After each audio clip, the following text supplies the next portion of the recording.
हरदीप सिंह निज्जर मामले में अमेरिकी खुफिया सहयोग के बावजूद वाशिंगटन नई दिल्ली के साथ साझेदारी की अपनी प्रतिबद्धता पर कायम है। फॉरेन पॉलिसी द्वारा साउथ एशिया ब्रीफ में आपका स्वागत है। इस सप्ताह के प्रमुख घटनाक्रम इस प्रकार हैं। कनाडा के प्रधानमंत्री जस्टिन ट्रूडो के भारत के खिलाफ आरोपों से वाशिंगटन के साथ नई दिल्ली के संबंधों पर कोई खास असर नहीं पड़ेगा। संयुक्त राष्ट्र महासभा में प्रधानमंत्री नरेंद्र मोदी की जगह भारतीय विदेश मंत्री एस जयशंकर ने भाषण दिया। संयुक्त राज्य अमेरिका ने चुनाव से पहले बांग्लादेश में कुछ व्यक्तियों पर वीजा प्रतिबंध लगा दिया है, जबकि कनाडाई प्रधानमंत्री जस्टिन ट्रूडो ने हाल ही में एक विदेशी सरकार भारत पर कनाडाई धरती पर एक कनाडाई नागरिक हरदीप सिंह निज्जर की हत्या में शामिल होने का आरोप लगाया था। यह अनिश्चित है ट्रूडो ने इन आरोपों को सार्वजनिक करने का विकल्प क्यों चुना। हालांकि भले ही ये आरोप सच हों, लेकिन इससे अमेरिका भारत संबंधों को गंभीर नुकसान पहुंचने की संभावना नहीं है। संयुक्त राज्य अमेरिका नई दिल्ली के साथ अपनी साझेदारी को महत्व देता है और चीन के बारे में अपनी साझा चिंताओं के संदर्भ में इसे आवश्यक मानता है।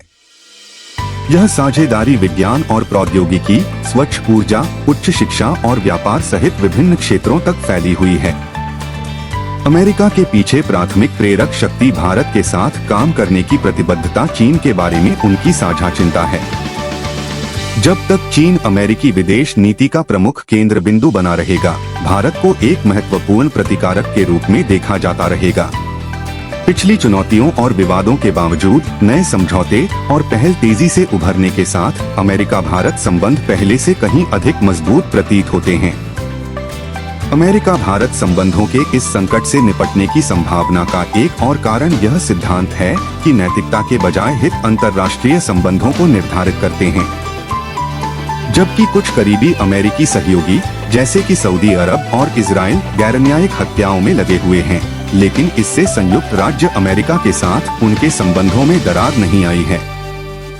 हालांकि सभी गठबंधन समान रूप से लचीले नहीं हैं, जैसा कि अमेरिका और नाटो सहयोगी तुर्की के बीच घटते संबंधों में देखा गया है। कनाडा के आरोपों ने कनाडा में सिख समुदाय को लामबंद कर दिया है और अगर यह गुस्सा संयुक्त राज्य अमेरिका में खालिस्तान समर्थक प्रदर्शनकारियों तक फैलता है तो इससे वाशिंगटन पर दबाव बढ़ सकता है। हालांकि अमेरिका संभवतः अहिंसक अलगाववादी भावनाओं को व्यक्त करने वाले सिख प्रदर्शनकारियों पर कार्रवाई न करने के कारणों के रूप में सभा के अधिकार और बोलने की स्वतंत्रता का हवाला देगा, जबकि भारत नाडा संकट के कारण वाशिंगटन और नई दिल्ली के बीच असहज बातचीत हो सकती है। समग्र जोखिम उनकी रणनीतिक अनिवार्यताओं और मजबूत साझेदारी को देखते हुए यह उनके संबंधों में एक महत्वपूर्ण संकट पैदा कर रहा है। भारतीय विदेश मंत्री एस जयशंकर ने संयुक्त राष्ट्र महासभा में ट्रूडो के आरोपों को सीधे तौर पर संबोधित नहीं किया, लेकिन परोक्ष रूप से उनका संदर्भ दिया, यह सुझाव देते हुए कि वे राजनीति से प्रेरित हो सकते हैं। अमेरिका ने चुनाव से पहले बांग्लादेश में कुछ व्यक्तियों पर वीजा प्रतिबंध लगाया है, जो देश में स्वतंत्र और निष्पक्ष चुनाव के प्रति अपनी प्रतिबद्धता का संकेत देता है। मालदीव राष्ट्रपति चुनाव के लिए तैयारी कर रहा है। अंतर्राष्ट्रीय पर्यवेक्षक कम मतदाता होने के बावजूद चुनाव प्रक्रिया को उच्च अंक दे रहे हैं।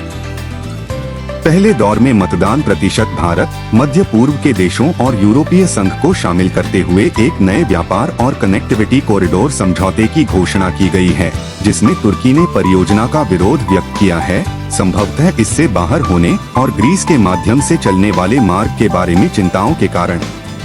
यह घटनाक्रम विभिन्न मुद्दों पर भारत और तुर्की के बीच हालिया तनाव के बाद हुआ है।